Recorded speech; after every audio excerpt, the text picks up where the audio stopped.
ప్రభువైన యేసుక్రీస్తు వారి శక్తి కలిగిన నామములో కూడి వచ్చిన ప్రతి ఒక్కరికి నా ప్రత్యేకమైన వందనాలు చెల్లిస్తున్నాను. ఆయా ప్రదేశాల్లో నుంచి దేవుని యొక్క వాక్యం వీక్షిస్తున్న మీ అందరికీ ప్రభు నామములో నా శుభాహ్వానాన్ని తెలియజేస్తున్నాను. దేవుని మాటలోకి వద్దాం. మనము గడిచిన వారం విన్నటువంటి వర్తమానం యొక్క కొనసాగింపే మళ్ళీ చూద్దాం. మత్తయి సువార్త 21వ అధ్యాయము 28వ వచనం నుండి. Matthew gospel 21:28-32. ఈ ఉపమానం గురించి మాట్లాడుకునే ముందు ప్రభు మనతో మాట్లాడినటువంటి మాట గుర్తు చేసుకోండి. మీ బ్రతుకు దేవుని ఎదుట ఉపదేశంగా ఉందా, ఇతరులు చెప్పుకునే ఉపమానంగా ఉందా? ఉపమానంగా ఉన్నట్లయితే అది అవమానమే. ఉపదేశంగా మారకపోతే నీ మార్పు ప్రభువు ఎదురు చూస్తున్న స్థాయికి ఇంకా ఎదగలేదన్నది సత్యం. కాబట్టి నీ అంతరంగంలో నుంచి సత్యాన్ని కోరుకునే దేవుడు నీ విశ్వాస్యతను చూస్తూ ఉండగా ఏ స్థితికి ఎదుగుతున్నావో, ఏ పరిస్థితికి మారుతున్నామో మనల్ని మనమే పరీక్షించుకుంటూ దేవుని యొక్క వాక్యం వినడానికి సిద్ధపడదాం. ఈ ఉపమానంలో ప్రభు మనతో మాట్లాడిన మాట ఒకసారి చూద్దాం కదా. 21వ అధ్యాయము 28 నుంచి. మీకేమి తోచుచున్నది? ఒక మనుషునికి 2 కుమారులుండిరి. అతడు మొదటి వాని యొద్దకు వచ్చి, కుమారుడా, నేడు పోయి ద్రాక్ష తోటలో పనిచేయమని చెప్పగా వాడు పోను అని ఉత్తరమిచ్చెను. కాని పిమ్మట మనసు మార్చుకొని పోయెను. అతడు 2వ వాని యొద్దకు వచ్చి ఆ ప్రకారమే చెప్పగా వాడు అయ్యా పోదును అనెను, కాని పోలేదు. ఈ ఇద్దరిలో ఎవడు తండ్రి ఇష్ట ప్రకారము చేసిన వాడని వారిని అడిగెను. అందుకు వారు మొదటివాడే అనిరి. యేసు సుంకరులను, వేశ్యలను మీకంటే ముందుగా దేవుని రాజ్యంలో ప్రవేశించుదురని మీతో నిశ్చయముగా చెప్పుచున్నాను. ఇక్కడ ఈ మాట చెప్పేటప్పుడు మనకు అర్థం కానటువంటి ఒక ప్రత్యేకమైన ఉపమానం కనపడుతుంది. ఆయన అన్నాడు, ఎవరు ఇద్దరిలో దేవుని మాట వింటున్నారు అని అడిగితే అందరూ ఏమన్నారు? వెళతాను అని వెళ్ళనివాడు, వెళ్ళను అని వెళ్ళినవాడు. వెళ్ళను అని వెళ్ళినవాడే దేవుని మాట విన్నవాడు అని అందరూ ఒప్పుకున్నారు. అయితే ఆ కొనసాగింపు ఆఖరు మాట ఏముందో తెలుసా? అలాగే సుంకరులను మీకంటే ముందుగా దేవుని రాజ్యంలో ఎవరో వెళ్తారు? సుంకరులు, వేశ్యలు వెళ్తారని నిశ్చయముగా. వరాయిలి ఈ పదము యేసుప్రభు వారు ఎక్కడెక్కడ వాడాడో మరి నిశ్చయముగా అనేటువంటి పదాలు వాడినటువంటి సందర్భాలు బహు తక్కువ వాడాడు. అవి వాడిన పదాలను మీరు గుర్తు చేసుకున్నట్లయితే భయపడాలి. ఎందుకంటే ఆయన ఒక ఉపమానాన్ని ఒక ఉద్దేశంతో మాట్లాడేటప్పుడు నిశ్చయముగా అని పదం వాడాడు అని అంటే అది నువ్వెక్కడో దానిలో దొరుకుతావు, మనం ఎక్కడో ఉంటాం దానిలో. కాబట్టి నిశ్చయముగా వెళ్ళేవారు వాళ్ళు, వెళ్ళని వారు మీరు అని చెబుతూ ఈ ఉపమానాన్ని పోలిక చేశాడు. ఈ పోలికలో ఈ 2 రకాలైనటువంటి వ్యక్తులు ఉన్నారు. ఇద్దరు ఒకే తండ్రికి పుట్టినటువంటి, ఒకే చోట పెరిగినటువంటి, ఒకే తండ్రి ఉద్దేశం తెలిసినటువంటి, ఒకే ఆలోచనతో పెరుగుతున్నటువంటి మనుషులైన వారు. వెళతాను అని వెళ్ళనివాడు, వెళ్ళను అని వెళ్ళినవాడు. కానీ ఇక్కడ ఈ రెండింటిలో ఈ వేశ్యలు లేక సుంకరులు అనగా ఏదైతే దేవుడు వద్దని చెప్పాడో, ఏదైతే చెయ్యకూడదని చెప్పాడో, ఏంటి? వ్యభిచారం చేయకూడదన్నది ఆజ్ఞ. దేవుని యొక్క నీ పొరుగువానిది ఏది ఆశించకూడదన్నది ఆజ్ఞ. ఏ రకంగా కూడా దోచుకోకూడదు. ఎద్దును కానీ అసలు పొలము దగ్గర నుంచి మొదలుపెట్టి ఏది ఆశించొద్దు అన్నాడు. అయితే ఏ ఆజ్ఞలైతే దేవుని వాక్యంతో ఇవ్వబడిద్దో ఆ ఆజ్ఞలను అతిక్రమించినటువంటి వారేమో దేవుని రాజ్యంలోకి వెళ్తారంట. ఎవరు? వేశ్యలు, సుంకరులు. మిగిలిన వాళ్ళందరూ ఎవరు? దేవుని మాట విని మార్చుకుంటామని చెప్పి మార్చుకోకుండా ఉన్నవాళ్ళు. మాట అర్థమైందా? మేము మారిపోతామని చర్చిలో దూరి మారని వాళ్ళు, వెళతామని వెళ్ళని వారు. మాకొద్దు ఈ దేవుడితో మాకేం పని, మేము ఎలాగే ఉంటాం, ఎలాగే తిరుగుతాం, ఎలాగే చేస్తాం, వద్దన్న పని కూడా మేము చేసుకుంటాం, అయితే నువ్వెవడు అడగడానికి, నువ్వెందుకు మాకు చెప్పాలి అనుకుంటూ సడన్గా వాళ్ళు యేసుప్రభుని మారుమనసు పొందుకుని వెళ్ళిపోయిన వాళ్ళంట. ఏంటి ఈ రెండింటిలో జరిగేటువంటి పరిస్థితి ఏంటి ఒకసారి ఆలోచించండి. ఎందుకు ఈ పరిస్థితిని మనం ఆలోచిస్తే ఈ హెచ్చరిక విశ్వాస జీవితానికి చాలా భయాన్ని పుట్టించే పరిస్థితి ఉంది. ఇక్కడ 2 కుమారుల్లో నువ్వెవరి తాలూకా అని అడిగితే నువ్వెవరి తాలూకా చెప్తావో నాకు తెలియదు. కానీ ఇప్పుడు నేను మీకు ఈ ఉపమానం యొక్క ఉద్దేశాలు చెప్పేటప్పుడు మీరు ఎవరి కుమారులో మీరు తెలుసుకుందరుగా. ఒకసారి వద్దాం. మత్తయి సువార్త 17వ అధ్యాయము 5వ వచనం. గడిచిన వారంలో మీకు దేవుని ఇంట్లో నమ్మకంగా ఉండేటువంటి వ్యక్తులు ఎవరు అని అంటే మోషే మరియు యేసు.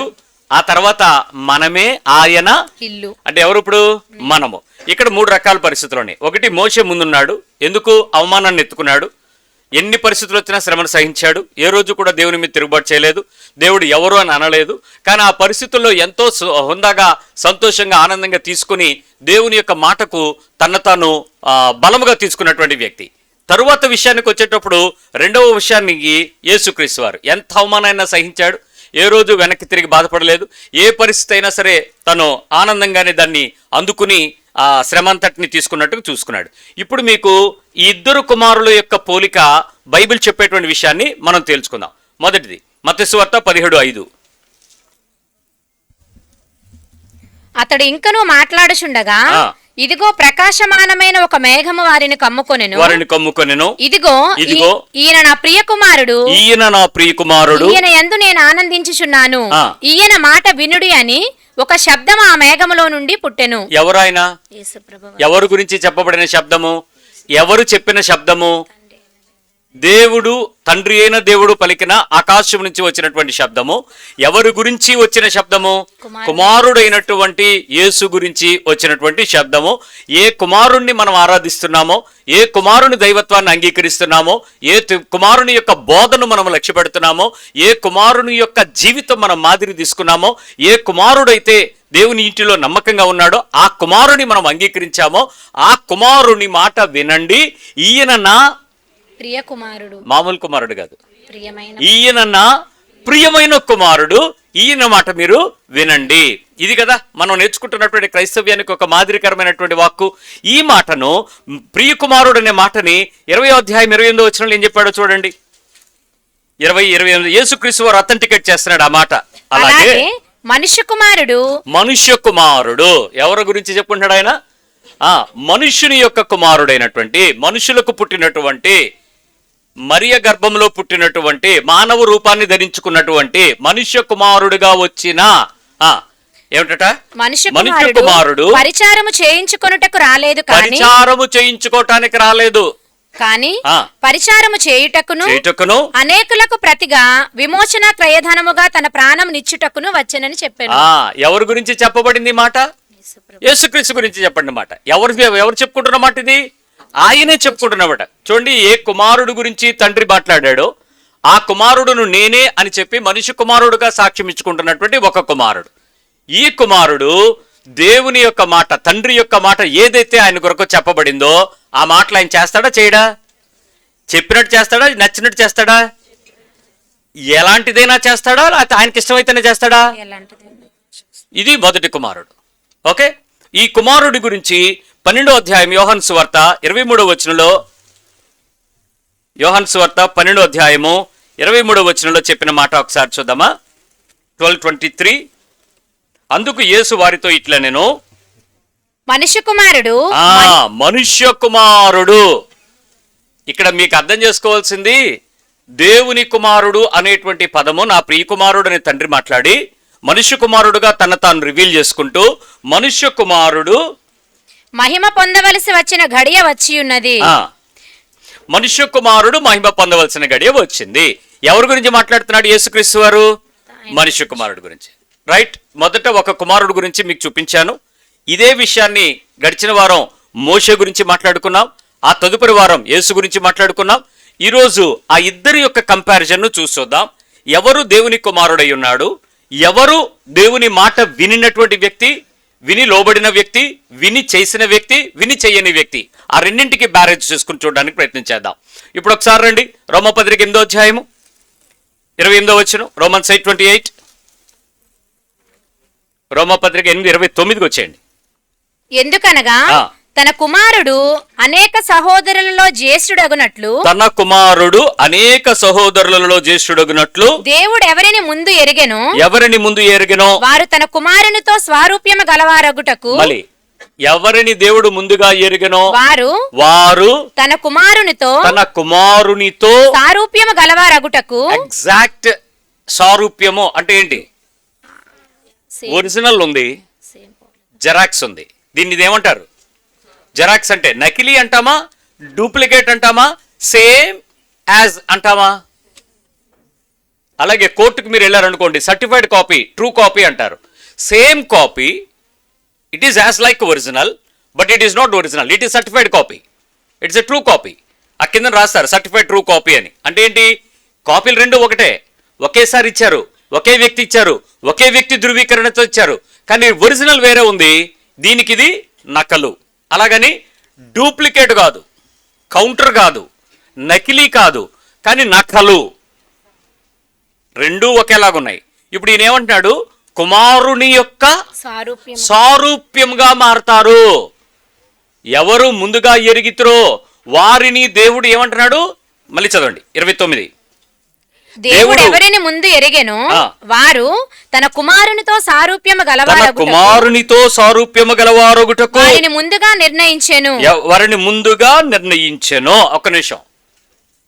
మీలో ఎంతమంది మొదట కుమారుడుగా ఉన్నటువంటి యేసుక్రీస్తుని చూశారు, యేసుక్రీస్తుని ఎరిగారు, యేసుక్రీస్తు గురించి మీకు అర్థమైంది, యేసుక్రీస్తుని మీరు తెలుసుకున్నారు, ఆ యేసుక్రీస్తు లాగా సమరూపము కలిగిన, సమభావము కలిగిన, ఆ ఎగ్జాక్ట్ సారూప్యంతో మారడానికి ఎంతమందిని దేవుడు ఎరిగారో, ఎంతమంది దేవునిని ఎరిగారో వారు ఎగ్జాక్ట్ సమరూపం అయ్యేటట్లుగా దేవుడు వారిని నిర్ణయించేశాడు. మళ్ళీ చెప్తున్నా, నిర్ణయించేశాడు. ఇక్కడ చూడండి, అక్కడ ఉంది. దేవుడు ఎవరిని ముందుగా నిర్ణయించెనో 30 వచనం. మరియు ఎవరిని ముందుగా నిర్ణయించెనో వారిని పిలిచెను. ఎవరిని పిలిచెనో వారిని నీతిమంతులుగా తీర్చెను. ఎవరిని నీతిమంతులుగా తీర్చెను వారిని మహిమపరచెను. ఇక్కడ అన్ని స్టేట్మెంట్స్ డిక్లైర్డ్ స్టేట్మెంట్స్. ఇలా అవుతుంది అని చెప్పేశాడు. ఎలా అవుతుందో క్లారిటీ ఇచ్చేశాడు. ఎవరిని ముందుగా పిలిచాడో వారిని ఏం చేశాడు? ఎవరిని నిర్ణయించాడో వారిని పిలుచుకున్నాడు. ఇప్పుడు నీకు తెలుసా, ఈ ప్రదేశంలో కూర్చున్నటువంటి ఈ 250-300 మంది పైన మీ కాలనీలోనూ, మీ ఇంటి దగ్గర, మీ కుటుంబాల్లో అనేకులు మిమ్మల్ని పిచ్చోళ్ళుగా చూసేవాళ్ళు ఉన్నారు. ఏలాకోళంగా 40 కిలోమీటర్లు 50 కిలోమీటర్లు చర్చిలకు వెళ్తారు. వీళ్ళు పనులు మానేస్తారు, వ్యాపారాలు మానేస్తారు, డబ్బులు ఖర్చు పెడతారు, దశంభాగాలని చర్చిలకు వెళ్ళి వాళ్ళను పోషించి పాస్టర్లను బతికిస్తారు. వీళ్ళు బతకరు, వీళ్ళు మంచోళ్ళు కాదు. ఏంటి ఈ పిచ్చ, ఈ క్రైస్తవ్యం ఏంటి, ఈ మన హైందత్వం ఎంత, మన సనాతన గొప్పతనం ఎంత, వీళ్ళకందరికీ ఎర్రి ఎంతమంది మాట్లాడుతున్నారు. మరి వాళ్ళందరికీ పిలుపు రాలేదా? మరి మీకే ఎందుకు వచ్చింది ఏర్పాటు, పిలుపు? దేవుడు మిమ్మల్ని నిర్ణయించాడు, వాళ్ళు నిర్ణయించలా. మిమ్మల్ని పిలిచాడు, వాళ్ళని పిలవలా. మిమ్మల్ని ఏర్పరిచాడు, వాళ్ళని ఏర్పరచలా. మిమ్మల్ని నీతిమంతులుగా తీర్చాలనుకున్నాడు. వేశ్యలాగా, సుంకరుల్లాగా దేవుని రాజ్యంలో బలవంతంగా దూరుతావో, కుమారునిలాగా దేవుని స్వరూప్యంలోనికి మారి క్రీస్తు రాజ్యంలోకి వస్తావో తెలుసుకో. ఈరోజు you are not a gentile. నువ్వు అన్యుడివి కాదు, నువ్వు బయటివాడివి కాదు, నువ్వు క్రీస్తుకు పగవాడివి కాదు, నువ్వు లోకస్తుడివి కాదు. నిన్ను ఏర్పాటు చేసేటప్పుడు ఆయనకు ఒక ప్రత్యేకమైన ఆలోచన ఉంది. అందరూ వింటున్నారు? ఇక్కడ ప్రత్యేకమైన ఆలోచన ఉంది, ఆ ప్రత్యేకమైన ఏర్పాటు ఉంది, ప్రత్యేకమైన పిలుపు ఉంది. 3 ప్రత్యక్షతలు ఉన్నాయి నీకు. 4వ ప్రత్యక్షత నిన్ను నీతిమంతులుగా తీర్చాలనుకుంటున్నాడు.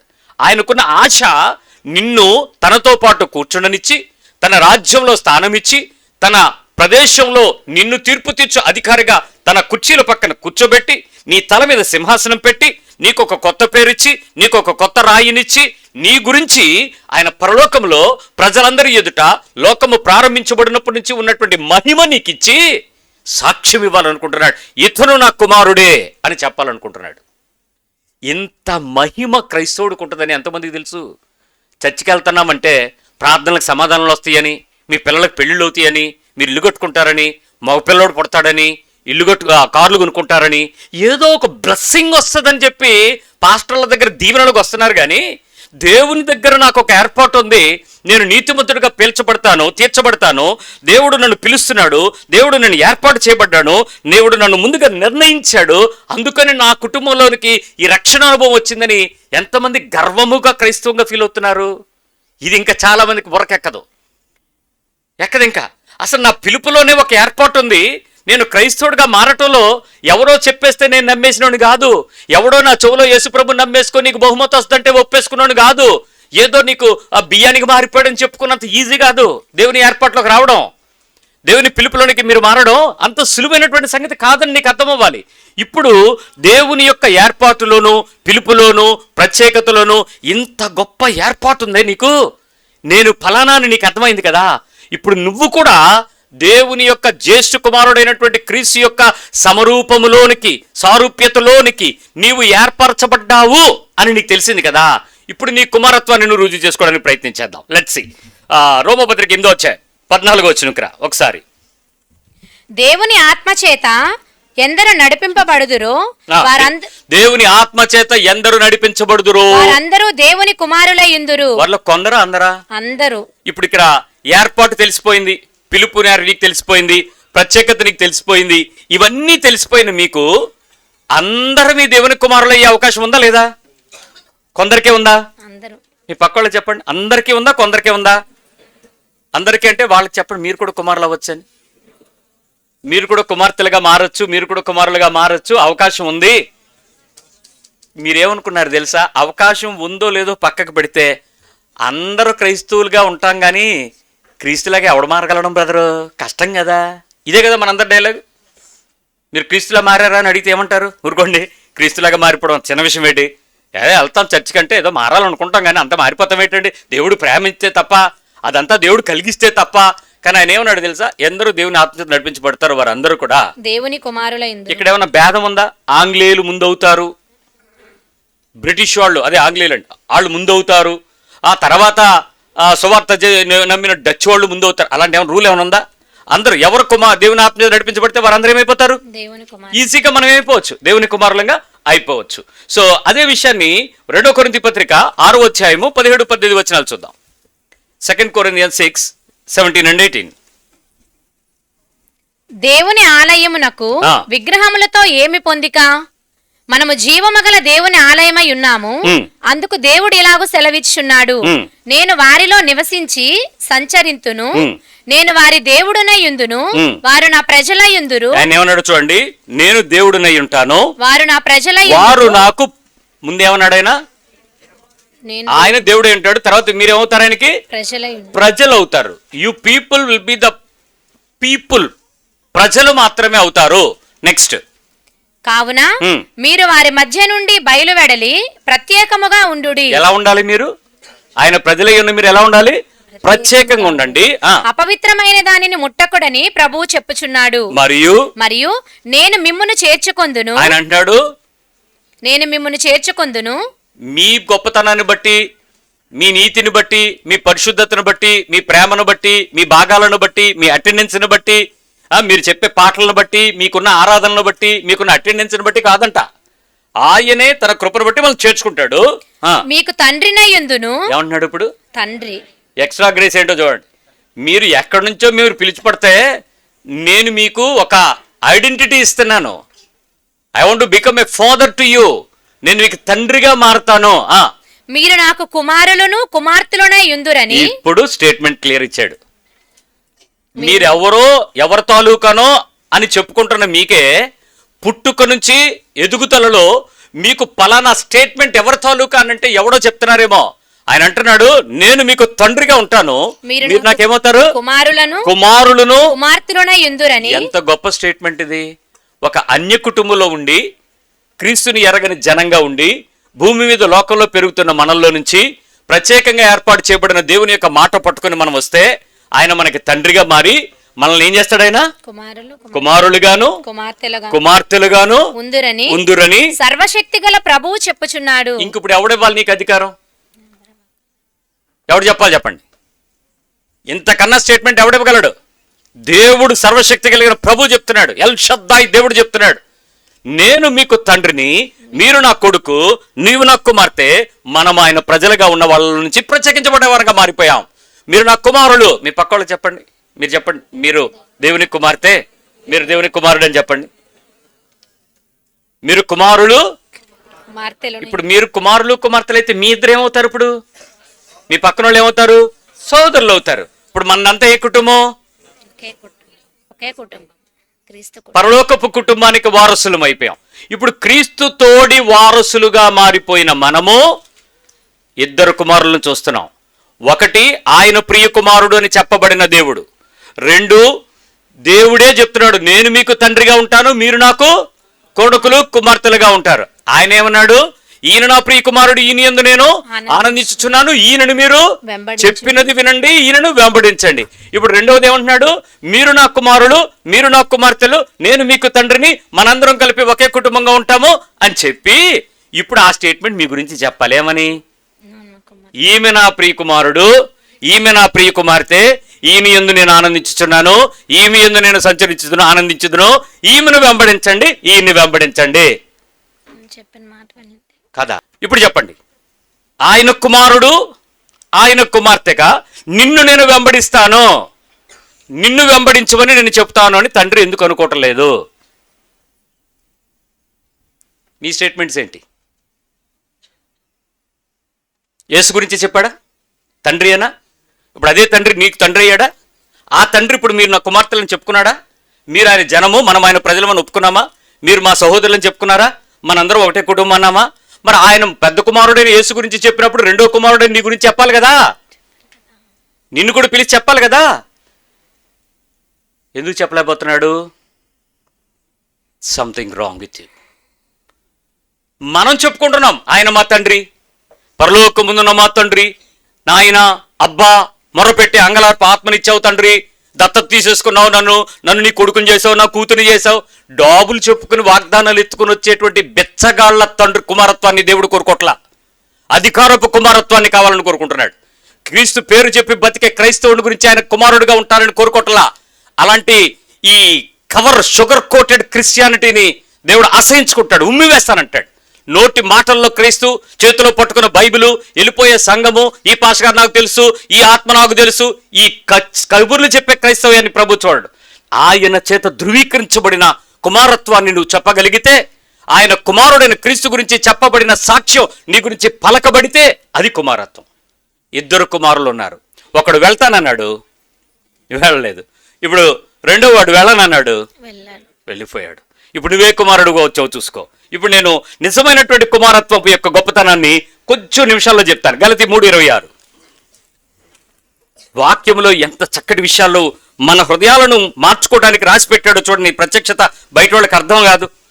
గలతీ పత్రిక 3:26 యేసుక్రీస్తునందు మీరందరూ విశ్వాసము వలన దేవుని కుమారులై ఉన్నారు. దేన్ని బట్టి? విశ్వాసము వలన. మిమ్మల్ని ఇంకా ప్రోత్సహిస్తున్నాడు ఆయన.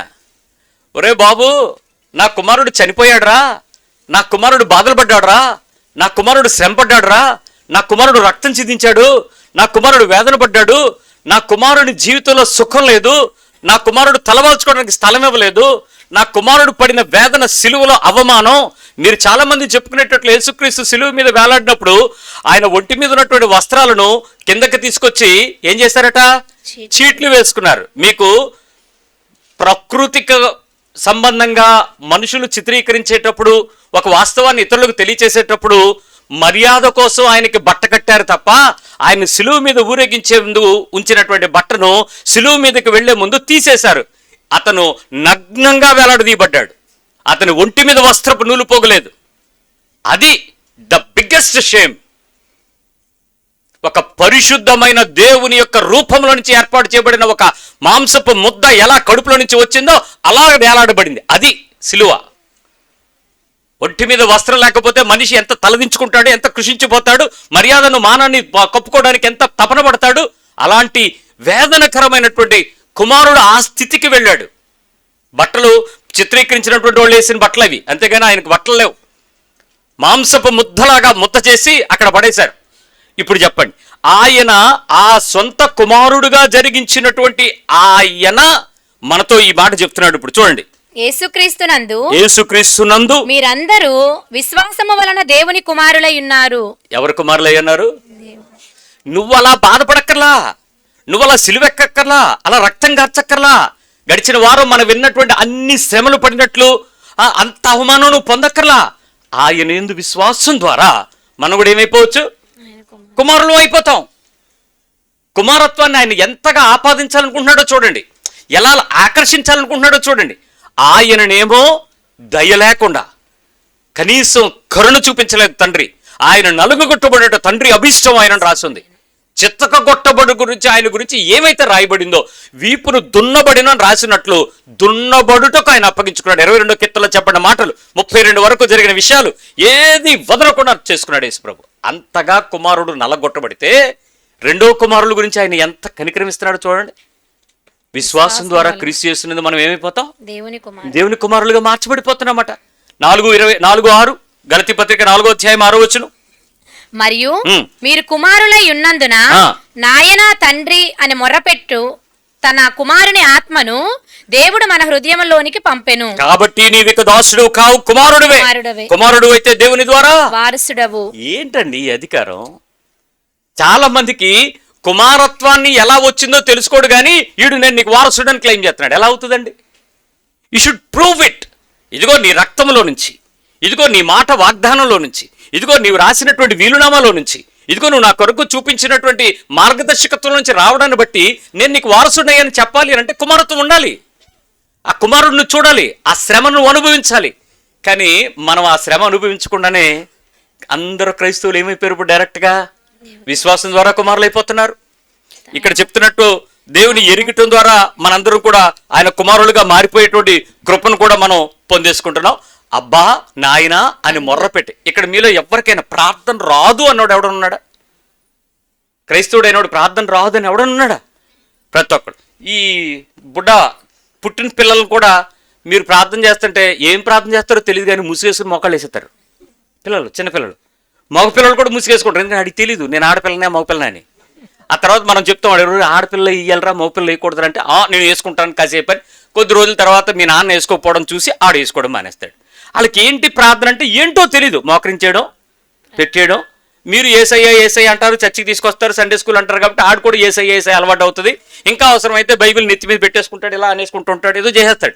వాడికి అర్థం ఏంటంటే కొద్ది నిమిషాల తర్వాత, కొద్ది రోజుల తర్వాత, కాలంతో పాటు వయసు వచ్చేటప్పటికి వాడికి పదాలు వచ్చేటప్పుడు ఏం పదాలు వస్తాయి చెప్పండి? తండ్రి, నాయన, ఏసయ్య, దేవా, ఈ పదాలు. ఈ ఆత్మ వాడికి ఎవడిచ్చాడు? మీరివ్వలే, మీ నుంచి వాడు నేర్చుకోలే. దేవుడు తన వారసులుగా చేసుకోవటానికి కుమారుని యందు మనల్ని దానిలో తెచ్చుకున్నాడు. అందుకు ఆ చిన్న పిల్లలకు కూడా ప్రార్థించేటువంటి అవకాశం వచ్చేసింది. ఈ ప్రార్థన చేస్తున్న ప్రతి ఒక్కడు కూడా దేవునికి ఏం మారాడట? వాడు కుమారుడుగా వచ్చేసాడు. ఇప్పుడు దేవునికి స్తోత్రం ఏంటంటే నాకు కోపం ఉంది కానీ, నాకు బాధ ఉంది కానీ, నాకు ఉక్రోషం ఉంది కానీ, ఆక్రోషం ఉంది కానీ, అరే దేవుని కుమారులు ఉన్న వీళ్ళు ఎందుకు ఇలా ఉంటున్నారనే ఒక రకమైన మంట ఉంది కానీ లోపల కృప మాత్రం ముష్కలంగా ఉంది మనందరి మీద. ఎందుకు? ప్రార్థన చేసేయగలుగుతున్నాం, ఏర్పాట్లో ఉన్నాం, పిలిచేశాడు, నీతిమంతులుగా చేసేసాడు, మనం అందరం కుమారత్వం పొందేసుకున్నాం. మనందరం ఏమైపోయాం ఇప్పుడు? వారసులుగా. ఆయన జ్యేష్ఠుడు, మనం సెకండ్, కుమారులం అయిపోయాం. సో ఇప్పుడు నువ్వు చేయాల్సిన పని ఏంటో చెప్తాను. వెళ్తాను అని వెళ్ళినవాడా, ఎల్లను అని వెళ్ళినవాడా, ఈ రెండింటి మధ్యలోనే తేడా ఉంది. కానీ నిశ్చయంగా చెప్పాడు. శాస్త్రులు, పరిచయులు వాళ్ళందరూ ఉన్నప్పుడు మీలో సుంకరులు, వేశ్యలు దేవుని రాజ్యంలో దూరంగా బలంగా దూరిపోతున్నారు చూసుకోండి అని హెచ్చరించాడు. ఇప్పుడు నువ్వు ఆలోచించు, ఏంటో చెప్తా. నువ్వు సింపుల్గా కుమారత్వం నువ్వు చేయాలి అని అంటే నువ్వు చేయాల్సిన పనులు ఒక 7 ఉన్నాయి. ఇవి చేసేస్తే అయిపోతాయి. మొదటి పని ఏంటో తెలుసా? ఆజ్ఞకు లోబడిపోండి కుమారులాగా. మీ పక్క వాళ్ళకి చెప్పండి, ఆజ్ఞకు లోబడిపోని. ఏ ఆజ్ఞ అని అడగదు, అన్ని ఆజ్ఞలే. దీనిలో ఏ ఆజ్ఞ నువ్వు చదివినా దాని లోబడి పంతే. ఏమర్థమైంది? కుమారుడు అవ్వాలంటే, కుమార్తె అవ్వాలంటే ఏం చేయాలి? ఫస్ట్ యేసు దగ్గరికి వచ్చి, ఏసై వచ్చి తండ్రి మాట్లాడుతున్నాడు, అబద్ధం ఆడొద్దు అన్నాడు. యేసుప్రభు ఏమంటాడు? ప్రభువా, అవసరాన్ని బట్టి క్షమాభివృద్ధి కలిగించి 2-3 మాటలు మాట్లాడచ్చా అని అడుగుతాడా? చిత్తం ప్రభు అంటాడా? మీరేమంటారు? కుమారులు ఏమంటారు? ముందు కుమారులు ఎక్కడున్నావు? హలో, ఎక్కడున్నావు? ఎక్కడే ఉంటే ఫోన్ ఎందుకు ఎత్తావు? అబద్ధం ఆడొద్దు ఆజ్ఞ. ఏం చేద్దాం? కుమార్తెలు అబద్ధం ఆడొద్దు. యేసుప్రభు ఏమంటాడు? చిత్తం ప్రభు, ఇంకెప్పుడు ఆడను, నేను సత్యము, నా అందు పాపం ఉందని ఎవడని రుజువు చేయగలరా అని అడుగుతాడు. నిన్ను అడిగితే ఏమంటాడు? నేను దొరకనుగా, నన్ను పట్టుకోలేవుగా, నేను ఆడితే అబద్ధం అతికినట్టు ఆడతాగా, నన్ను ప్రూవ్ చేయాలంటే ఏసై దిగి రావాలా. అది మన ఆత్మ. ఇప్పుడు మనందరం ఎవరో చెప్పండి, వెళ్తామన్నోళ్ళే వెళ్ళమన్నోళ్ళం ఇక్కడ కూర్చున్నోళ్ళు? వెళ్తామన్నోళ్ళు. లాస్ట్కి ఏమవుతారు వీళ్ళు? వెళ్ళనుగాకెళ్ళం. ఏమన్నంటే చూద్దాం చూద్దాం, ఇంకా టైం ఉంది, అప్పుడే మారిపోలా. ప్రభువా త్వరగా వచ్చేస్తాడు, తొందరగా జాగ్రత్తగా ఉండడానికి మన యూత్ మీటింగ్లో చెప్తుంటే భోజనం చేసేవాడు ఒక దగ్గరికి వచ్చాక ఆయన, అన్నయ్య మీతో మాట్లాడొచ్చాను. ఏంటంటే కాదు, వచ్చే నెలలో గట్రా రాడుగా దేశప్రభునాడు. ఎంత సీక్రెట్గా చోలాడుతున్నాడు. ఏంటాడు, సాంబార్ బాగుంది అంటాడేమో అనుకున్నాను నేను.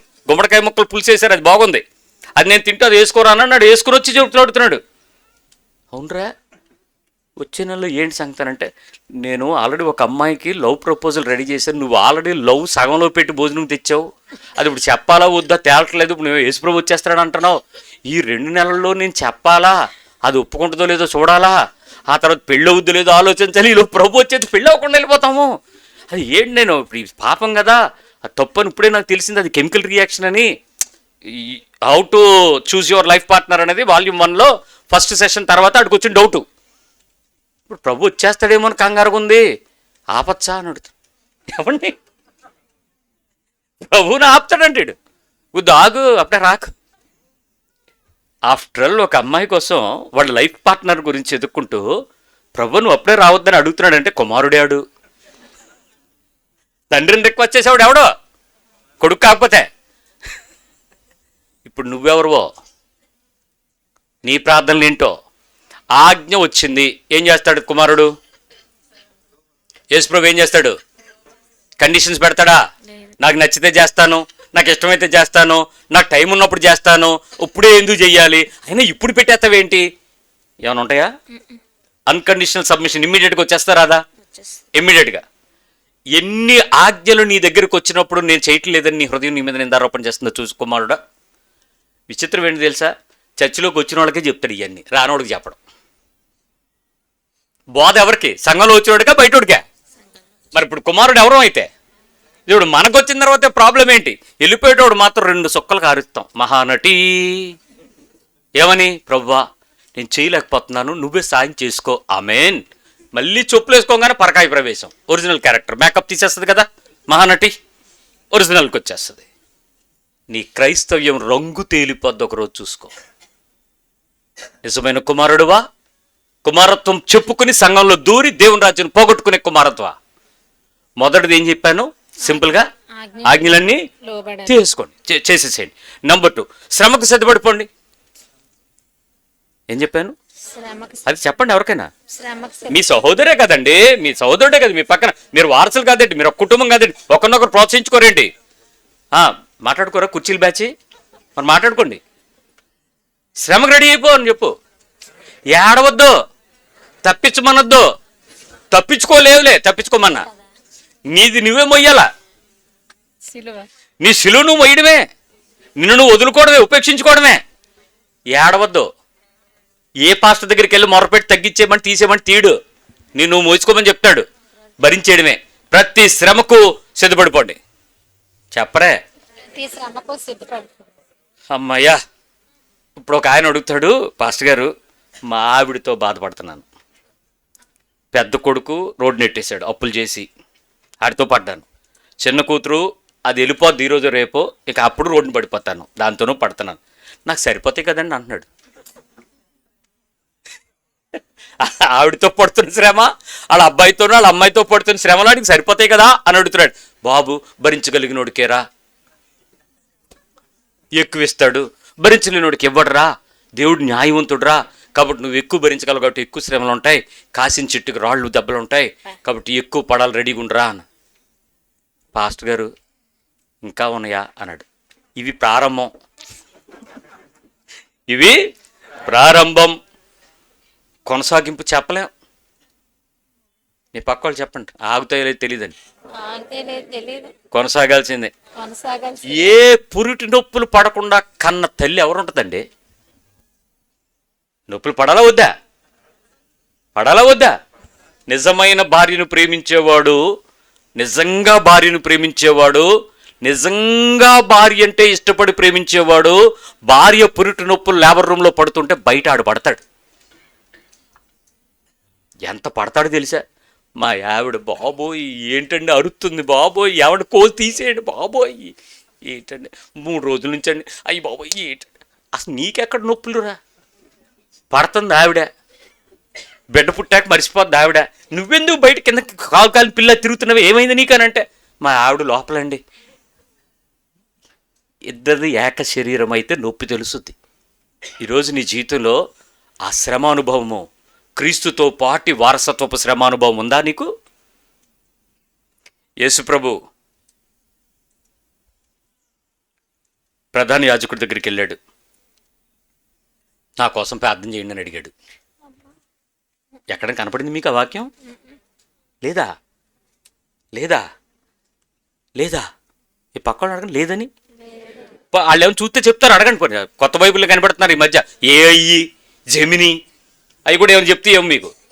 ప్రధాన యాజకుడి దగ్గరికి వెళ్ళాను, మా కోసం ప్రార్థన చేయమని అడిగాను. పేతురుని లేపాను, మా కోసం కొద్ది సమయం ప్రార్థన చేయమని అరిచాను, ఏడిచాను. సంఘాలకు ఉత్తరం పంపాను, మా కోసం మొరపెట్టండి, అంగలార్చండి అని అడుక్కునేను. మరి మనం ఎందుకు అడుగుతున్నామో? తక్కువ చేయమనే కదా నీ పెయిన్.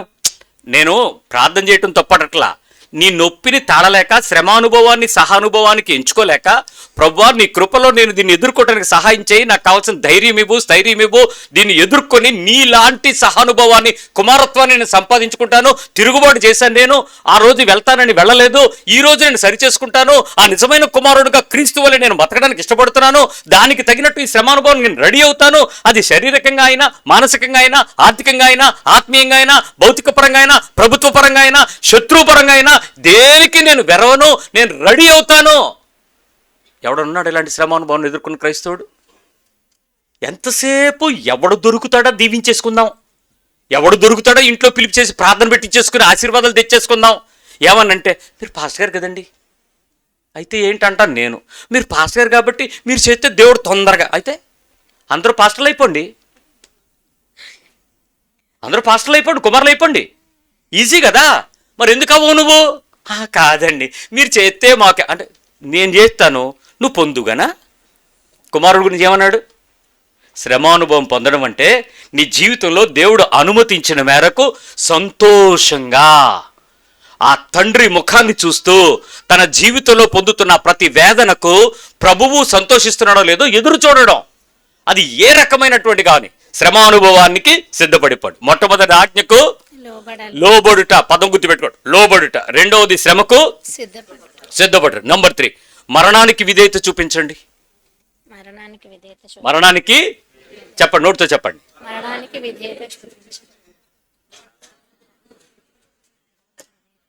మన భాషలో చెప్పుకోవాలంటే చచ్చిపో. ఏం చెప్పాను? వాళ్ళు ఏమన్నా అన్నప్పుడు తిరుగుబాటు చేయకు. ఏం చేయి?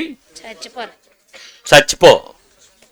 చచ్చిపోయింది లెగుసుదేటి, శవాలు లెగిసి మాట్లాడడం చూస్తే ఏమవుతారు? దాని పేరు ఏదో పెడతారు, దయ్యమో భూతమో ఇంకేదో చెప్పి భలే వార్తలు వస్తాయండి. ఆవిడ చచ్చిపోయిందటండి, లేచిందటండి, మాట్లాడుతుందట, మళ్ళీ పడిపోయిందంట. నేను మీ గురించే చెప్తున్నాను. బాప్తిని తీసుకున్నప్పుడు చచ్చిపోయినందంట, మరుసటి రోజు లేదు పక్కింటి ఆవిడతో మాట్లాడిందా గొడవాడిందంట. ఆ తర్వాత చర్చిలోకి వచ్చి ప్రభువా నేను పాపిని అని ఏడ్చిందంట, మళ్ళీ లేచిందంట.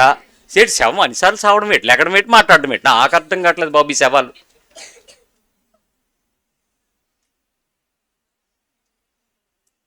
సిగ్గుపడవలసిన సంగతులు అతిశయపడి నవ్వగలుగుతున్నామంటే అసలు మానవ బతుకేనా మంది?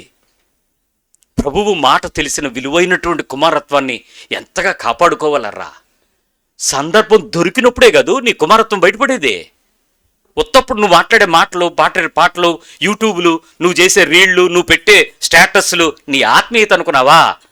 ఇక డైరెక్ట్గా తిట్టాలంటే అదొక పనికి మాలిన వేషధారి. ఎన్ని ఆత్మీయత, ఎన్ని వాట్సప్ నువ్వు పంపించే వాక్యాలు, నీ బతుకులో కనపడిన వాక్యాలు, నీ జీవితం ఏంటి? శవం మాట్లాడద్దా? చనిపోయిన శరీరం మాట్లాడద్దా? ఏ శరీరం మాట్లాడింది? నా చేతులతో 218 మందిని పాతిపెట్టాను సంఘం మొదలుపెట్టిన దగ్గర నుంచి 22 ఏళ్ళలో. 218 ఎవడెవడు చచ్చాడు, ఎప్పుడెప్పుడు చచ్చిపోయాడో, ఏ గోతులో పాతిపెట్టాను, ఏ ప్లేస్లో పాతిపెట్టానో నా దగ్గర వివరంగా ఉంది. పుట్టినోడు, పెళ్లి చేసినోడు, చనిపోయినోడు, ఏ దేశానికైనా వెళ్ళిపోయినోడు, ప్రతి డేటా మెయింటైన్ చేస్తాను. ఇది చర్చ్ కాబట్టి ఆన్ రికార్డ్. 218 మంది ఎక్కడెక్కడ చచ్చిపోయారని నేను చెప్పగలను. మరి నా బతుకున్న ఈ 500 మంది సంగతి ఏంటి? ఈ సవాలు కాదా? క్రీస్తునందు మృతి పొందిన వారు కాదా? తిరిగి లేచిన పునరుద్ధాన అనుభవం కలిగిన వారు కాదా? మరి మీ శరీరాలు దేవుని సంగతులు మాట్లాడుతున్నాయా? పునరుద్ధాన సంగతులు చూపిస్తున్నాయా? పాత శరీరపు సంగతులు మాట్లాడుతున్నాయా? రుచికి సావలేదు ఇంకా, తిండికి సావలేదు ఇంకా, ఘనతకు చావలేదు ఇంకా, మర్యాదకు చావలేదు ఇంకా, మనుషుల దగ్గరికి వెళ్ళి వాళ్ళ దగ్గర నేనే గొప్పని ఆ డొచ్చ కబుర్లు చెప్పుకోవడానికి సావలేదు ఇంకా. ఎక్కడ చచ్చావు నువ్వు? యేసు ప్రభు తలదించుకున్నప్పుడు ఏంటి ఆయన పరిస్థితి? ఆయన స్టేటస్ ఏంటి? ఆయన చూపించిన సందేశం ఏంటి? ఆయన మాట్లాడేటువంటి సందేశం శరీరం ద్వారా ఏంటి? మరణానుభవము సహానుభవంగా చూపించుకున్నాడు. అది కాదు లైఫ్. ఏంటి క్రిస్టియానిటీ మనం మాట్లాడుకున్న కుమారత్వం వెళతానని వచ్చి ఎదురు తిరిగే క్రైస్తవ్యం. మొన్న ఒక ఆయన చెప్తున్నాడు, పాస్టర్ గారు చర్చి పట్టట్లేదట కదా. అవునండి, కొంచెం టైట్గానే ఉందండి అని అంటే, మానేస్తారండి మెల్లిగా అన్నాడు. ఆమేన్ అన్నాను గట్టిగా. ఏమి అంత ఆయాసపడ్డాడు అని అంటే ఈ రోజు అలాంటివి చెప్తే నెమ్మదిగా తగ్గిపోతారండి అన్నాడు. ఎలాంటివి చెప్తే? ఇలాంటివి చెప్తే. నేను లోపలికి రాక తలుపేయని చెప్పాడు. ఇప్పుడు ఎక్కడ కూరేస్తావు లోపలికి వచ్చి? ఈనేవాడికి వినకుండా లేటుగా వచ్చినప్పుడు ఆడు బాధపడాలి, తలుపు ఇవ్వబడింది, నేను ఆఖరి ఉండిపోయానని. అందుకే వేసే అన్నాను. ఆయన అంటున్నాడు, మానేస్తారులేండి మెల్లిగా. నీ మానేయాలని అనుకుంటే మానే. కుమారుడిగా నువ్వు వస్తానని, కుమారుడిగా బతుకుతానని ఆ తీవ్రత తీర్మానంతో కూడినటువంటి ఆ మరణానుభవం లేకుండా నీ బ్రతుకులో ఎవడో అన్నాడు, ఆవిడంది, ఆయన అన్నాడు, ఆయన రాలేదు, ఈయన రాలేదు, ఎన్నాళ్ళు నెపములు మోపుతావు? ఎవడి మీద నువ్వు అలుగుతావు? ఎవడి గురించి సోకులు చెప్తావు? దేవునితో నీ సంబంధం ఏంటి? పాస్టర్తో నీకు సంబంధం ఏంటి? నీ పొరుగువాడితో నీ సంబంధం ఏంటి? నీ జీవితంలో నీవు చూపించేటువంటి క్రీస్తు నీలో నుంచి మరణానుభవాన్ని చూపించే క్రీస్తు కాదా? అట్స్ అ సింపుల్ లైఫ్. క్రిస్టియానిటీ అంటే చచ్చిపోవడం. నంబర్ 3, మొదటిది ఆజ్ఞకు లోబడుట, 2 శ్రమకు సిద్ధపడుట, 3 మరణానికి మరణమొగునంతగా. ఆయన ఏం చేశాడు? విధేయత. సిద్ధపడు కాదు, విధేయత గుర్తుపెట్టుకోండి, విధేయత. నంబర్ 4 అవమానానికి పరుగు. దేనికి? అవమానానికి పరుగు. Run with Jesus, run for Jesus. మొన్న అయిపోయింది కదా ఈస్టర్ ఆదివారం తిండికి కరువు అయిపోద్దని అందరూ శనివారమే పరిగెత్తారు. శనివారమే సంఘాలన్నీ రన్ విత్ జీసస్ పెట్టేసుకుని ముందు రోజు పరిగెత్తేసి మరుసటి రోజు పొద్దున్న టిఫిన్లు తెలుకోవాలి కదా చర్చిలో. 6 గంటలకు యేసుప్రభు లేచాడని. అందుకని ఏది మిస్ అవ్వకూడదు ప్రజలు. నిజానికి అవమానానికి నువ్వు ఎంత పరిగెట్టావు? యేసుప్రభు వారు 12 ఏళ్లలో తన తండ్రి పని మీద ఉండాలని తెలిసిపోయింది. ఎన్నేళ్లకి? ఈరోజు 12 సంవత్సరాలు వచ్చి నీ కొడుకుని పిలిచి యేసుప్రభు గురించి 2 మాటలు మాట్లాడరాని ఏం మాట్లాడుతున్నాడు? యాపిల్ ఐఫోన్లో యాప్స్ ఎలా డౌన్లోడ్ చేయాలో చెప్తున్నాడు. వెరీ కాంప్లికేటెడ్ మెకంతోషు సాఫ్ట్వేర్ని వాడు ఈజీగా ఆపరేట్ చేస్తాడు. ఆ యాప్స్ ఎక్కడ కొనాలో, ఎలా కొనాలో వాళ్ళ నాన్న క్రెడిట్ కార్డ్ని ఆడు క్లోన్ చేయగలడు. అంత బుర్ర ఉంది వీడికి. యేసుప్రభు గురించి 4 మాటలు రావు. 12 ఏళ్ల కొడుకు, 12 ఏళ్ల కూతురికి ప్రభు గురించి మాట్లాడమనంటే ఏ సాక్ష్యం చెప్పొద్దో చూద్దాం. క్రైస్తవ్యంలో అది ఉండదు, అది రాదు నీకు. కానీ 12 ఏళ్లకి తండ్రి పని మీద ఉన్నానని అతనికి అర్థమైపోయింది.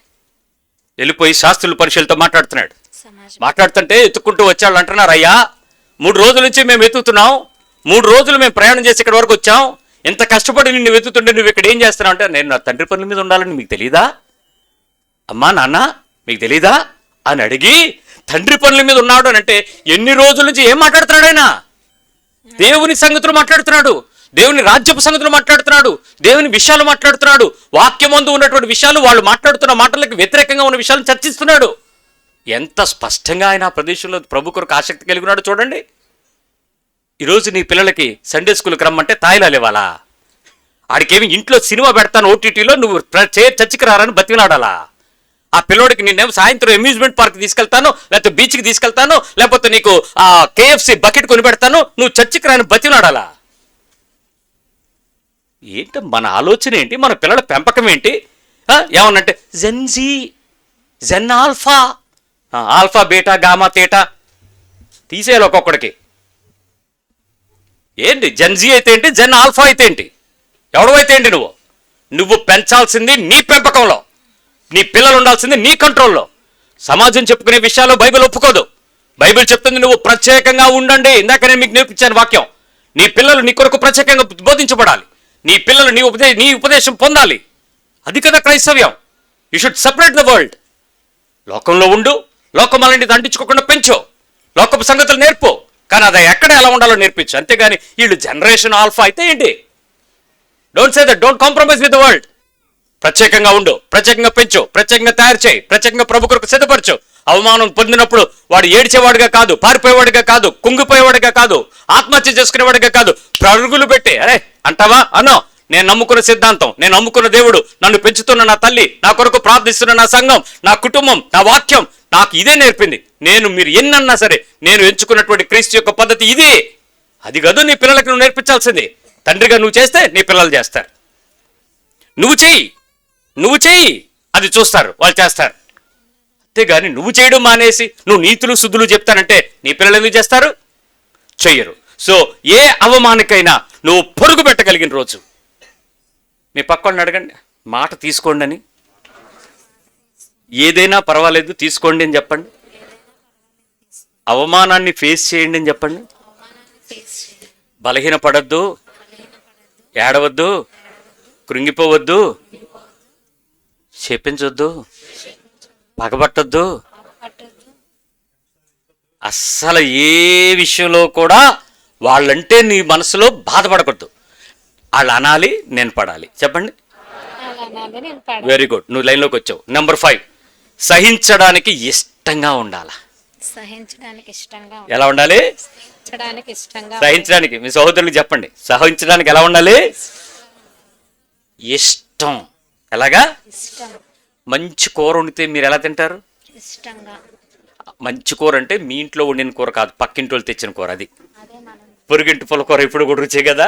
ఆల్ది చింతపండే, ఆల్ది హెచ్పి గ్యాసే. కానీ నీ ఇంటికి వచ్చేటప్పుడు రుచి ఎందుకు మారిపోద్ది? రోజు చెయ్యి కాదు కాబట్టి కదా. సో అలా అనమాట. అప్పుడు నువ్వు ఏంటి ఇంకా భలే వండావే అని అంటే వాళ్ళకి మండిపోదు. రోజు వండేటప్పుడు ఒకలాగా మాట్లాడుతుంటే ఇష్టం అనేటువంటి పదం నీకు నచ్చింది చూసావు, అది సహించడానికి నువ్వు ఇష్టపడాలి. సహించడానికి ఏమవ్వాలి? ఇష్టపడాలి. మనకి తిరుగుబాటు చేయటం ఇష్టం అండి. మాట అంటే మాట పడనివ్వమే. ఈ మధ్య దేవునికి వందనాలు ఏంటంటే తల్లుని మించిపోయారండి పిల్లలు. తల్లి ఇంతకుముందు పక్క నుంచి ఇలా చూసి మాట్లాడేది, ఇప్పుడు చూడకుండా మాట్లాడుతున్నారు పిల్లలు. అసలు వీళ్ళకి ఎమోషన్ ఉంటుందా? డైలాగ్ వచ్చేస్తుంది. ఫీల్స్ లేవు. ఫీల్ లేకుండా కూడా మనల్ని ఫీల్ చేసేంత మాటలు ఇసిరేస్తున్నారు.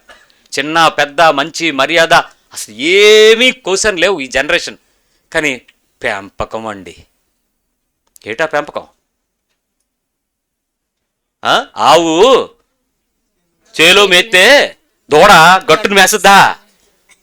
పెంపకం. ఏ తల్లి ఏ తండ్రి నీ పిల్లల విషయంలో నీకు బాధ్యత. ఈరోజు నీ బిడ్డ నీ గురించి నీ ప్రవర్తనలో నుంచి ఒక చెడ్డ లక్షణాన్ని పుణికి పుచ్చుకున్నట్లు ఒక్క మంచి లక్షణం కూడా తెచ్చుకో తెలుసా? ఎందుకో తెలుసా? మీ చెడ్డ లక్షణాలను మీరు ఇష్టంగా చేయటాన్ని చూస్తున్న పిల్లలు మీ చెడ్డతనాన్నే వాళ్ళు త్వరగా అడాప్ట్ చేసుకుంటారు. ఏ మంచితనాన్ని తీసుకోరు. ఉండొచ్చు మీకు మంచి లక్షణాలు, కానీ అది మీరు ప్రభావితం చేయలేకపోయారు, మీరు మాదిరిని చూపలేకపోయారు, మీరు ఆ సహించేదానికి కావాల్సిన ఇష్టాన్ని మీరు చూపలేకపోయారు. దానికి మీకు సిద్ధాంతాలు, దానికి మీరు పద్ధతులు, దానికి మీరు కొన్ని కస్టడీస్, దానికి కొన్ని కంట్రోల్స్, దానికి కొన్ని నియమ నిబంధనలు పెట్టుకున్నారు. వాటికి నువ్వు చెప్పే ఏ సిద్ధాంతం ప్రభు దగ్గర నిలబడదో. నీవు సహించడానికి ఇష్టపడక నువ్వు చేసే ఏ రోత పనైనా నీ జీవితంలో కుమారత్వాన్ని పోగొట్టుకుంటుంది. ఆయన పిలిచిన పిలుపు ఎంత గొప్పది, ఏర్పాటు ఎంత గొప్పది, చేర్చుకున్న పద్ధతి ఎంత.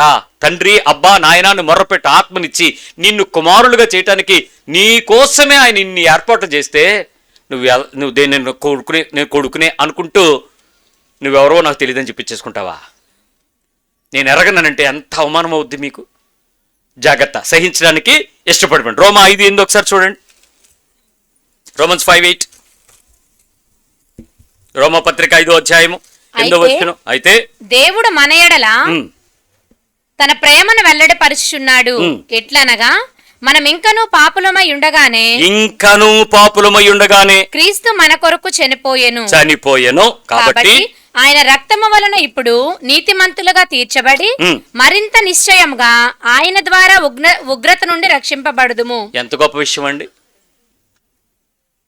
మనము పాపులమై ఉండగా ఆయన చనిపోయి ఆయన రక్తము ద్వారా మనల్ని ఏం చేస్తున్నాడు? ఇప్పుడు నీతిమంతులుగా తీర్చేస్తున్నాడు.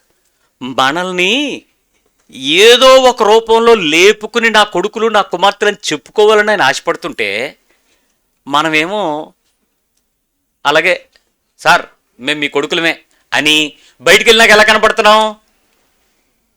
ఇప్పుడు ఇక్కడ కూర్చున్న వాళ్ళని ఫోటోలు తీస్తే అందరూ ఎలా కనపడతారు? క్రైస్తవుల్లా కనపడరు. వీళ్ళందరూ దేవుని కుటుంబంగా కనపడరు. ఏమన్నా పేరు పెడితే ఓ హ్యుమానిటీ ప్రార్థనా మందిరపు సంఘమా ఇది అనుకోరు. బయటికి వెళ్ళిన తర్వాత ఎవరు? కౌన్ కిస్కా, ఎవడికెవడో, ఎవడి దేశానికి ఆడే రాజు, ఎవడి ఇంటికి ఆడే ప్రభు, ఎవడి వ్యక్తిత్వానికి నువ్వెవరు బాబా, మనం ఎవరు వారము ఆయన చెప్తున్నాడుగా. ఆయన పిలిచినటువంటి పిలుపు ఎంత గొప్పదో చూస్తే ఆయన రక్తము ద్వారా మనము నీతిమంతులుగా తీర్చబడి మరింత నిశ్చయముగా ఆయన ద్వారా ఉగ్రత నుండి రక్షించబడదము. జాగ్రత్త, నీవు గనక సహించడానికి గనక, ఐదో విషయమే కదా, సహించడానికి గనక నువ్వు ఇష్టంగా ఉండకపోతే ఆయన చెప్తున్నటువంటి ఉగ్రత నుంచి నువ్వు తప్పించబడవు. మీరు అనుకోవచ్చు ఎక్కువ సార్లు ఫేస్ చేసే ప్రాబ్లమ్ను నువ్వు ఈజీగా బయటకు రావాలని నీకు ఒక ఎక్స్పీరియన్స్ అయినా వస్తుంది. మెనీ నెంబర్ ఆఫ్ టైమ్స్ మీరు దాన్ని స్ట్రగుల్ ఫేస్ అయితే మీకు గుడ్ ఎక్స్పీరియన్స్ అయినా వస్తుంది. లేదు దాని గురించి రాసే ఒక పుస్తకంగానే తయారైపోతావు. మీ పక్కన అడగండి, నీకు ఎక్స్పీరియన్స్ ఉందా నువ్వు పుస్తకమా అని. అయితే నీకు అనుభవం, లేకపోతే నువ్వే పుస్తకం. అంటే దాని గురించి చెప్పాల్సి వస్తే నిన్ను చూస్తే సరిపోద్ది. ఇప్పుడు అవమానం అన్నాం అనుకో, ఎవరిని చూపించాలి? మనం యేసుని చూపించాలి. ఎందుకు? ఆయన పడ్డట్టు ఎవరో పడలేదు. నేను మనం మీకు ఎగ్జాంపుల్ చెప్పాను, ఇంకా చాలా ఉండిపోయినాయి రాసినవి, సరిపోద్దులే నవరికి చెప్పగలిగిన చెప్పాము, మిగిలిన మీరు బైబిల్ చదువుతారని. అంత అవమానం కన్నా ఇంకెవడైనా పడతాడా అంటే ఎందుకు పడతాడు? అవ్వదు. అలాంటి పరిస్థితుల్లో ఒక క్రైస్తవ విశ్వాసానికి వచ్చే మనము ఏ స్థాయికి సహించడానికి ఇష్టపడతారు? ఇక్కడ అర్థం కావాల్సిన విషయం ఏంటంటేనరా, నేను మళ్ళీ చెప్తున్నాను, యేసు ప్రభువు దగ్గరకు వచ్చేసిన తర్వాత నీ ఎమోషన్స్ని ఆపుకోలేక నీ ఆవేశాన్ని తీర్చుకోవటానికి, నీ కోపాన్ని, నీ ఉద్రేకాన్ని, నీ భావోద్వేగాలను, నీ మాటలని, నీ కక్షలను, నీ పూర్వ దాచుకున్నటువంటి ఆ అంతరంగంలో ఉండే కోప పాప తాపాలను ప్రదర్శించేసి బుద్ధొచ్చినోళ్ళలాగా వెళ్ళి సారీలు అడగడం తప్పు. ఎందుకు ఈ మాట చెప్తున్నానంటే, నీ అనుభవం ఏ పాటిది? How long you are in Christ? క్రీస్తులో ఎదుగుతున్న ఆత్మీయత ఏ స్థాయిలో వచ్చింది? ఏది కక్కేసి తుడిచేయడానికి వెళ్తావా? అనాల్సినవి అనేసి సారీ అని చెప్తావా? అసలు దాని బదులు సహించడం బెటర్ కదా. అమ్మో ఎంతలేసి దుఃఖం పొందావని ప్రజల్ని గురించి మాట్లాడుకోవడం సాక్ష్యం కదా. అక్కడ జరగాల్సింది చేసేసి అనాల్సిందనేసి సారీ అంటే చిన్నపిల్లలు చేసిన పిల్లకాయలు చేష్టలాగా ఉంది. అది తప్పు. అది ఆత్మీయత అనిపించుకోదు. అది కుమారత్వ లక్షణం కాదు.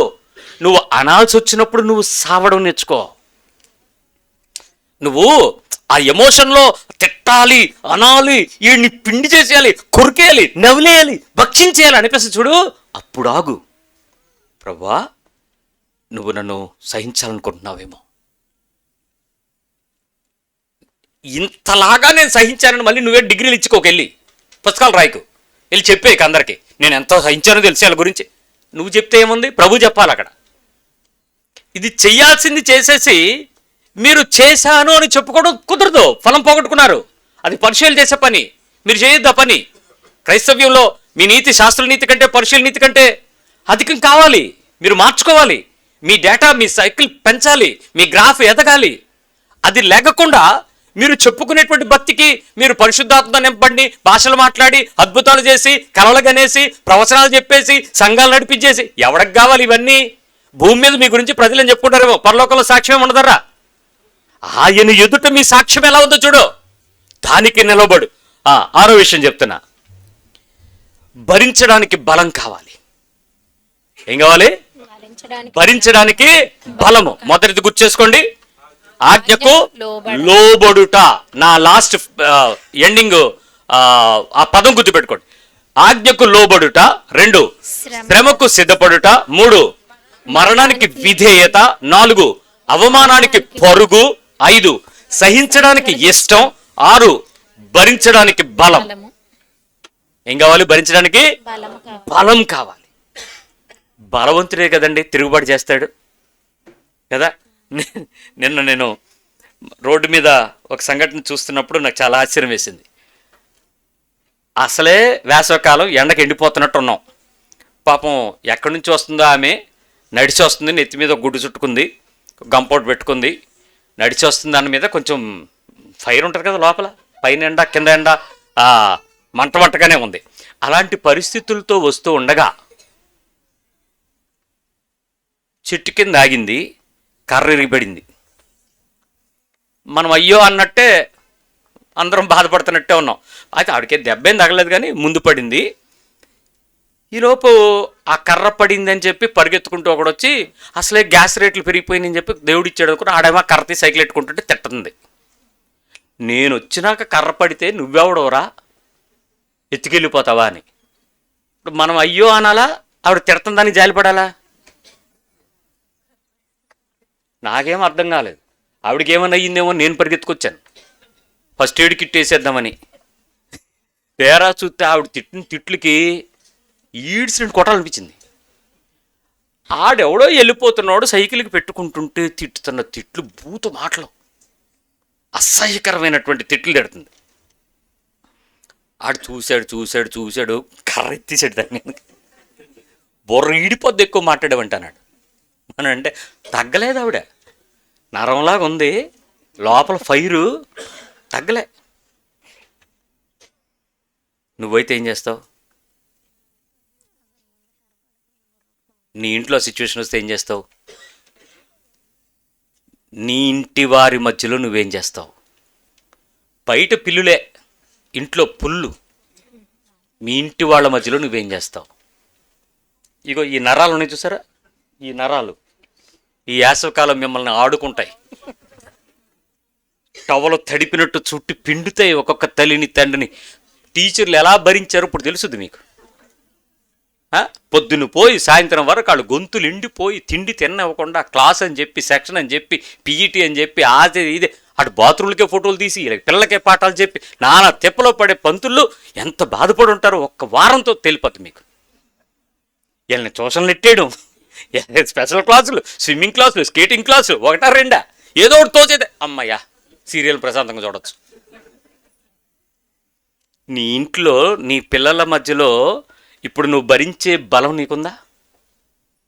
తల్లులరా, ఎందుకు కన్నావు ఇద్దరిని? ఒక్కడు పడలేకపోతుంటే రెండో వాడిని అనవసరం కన్నామని ఏడిచే తల్లులే చూస్తాం ఇప్పుడు. ఇది శ్రమలకు ప్రారంభం.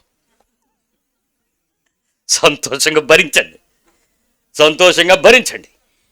భార్య భరించు, భర్త భరించు, అత్తామామ భరించు, యజమాని కాఠిన్యం భరించు, నీ పొరుగువానితో శ్రమ భరించు, ఆత్మీయ శోధన భరించు, నీ శత్రువు నిన్ను నీ ఎదురుగా అట్టహాసం చేస్తున్నాడు భరించు. ఏ పరిస్థితి వచ్చింది భరించడానికి నీకు బలము కలిగి ఉండాలి. You should get with strength. విటమిన్లే తింటావో, మినరల్లే వేసుకుంటావో, జ్యూసులే తాగుతావో, లేకపోతే సలవా ఏది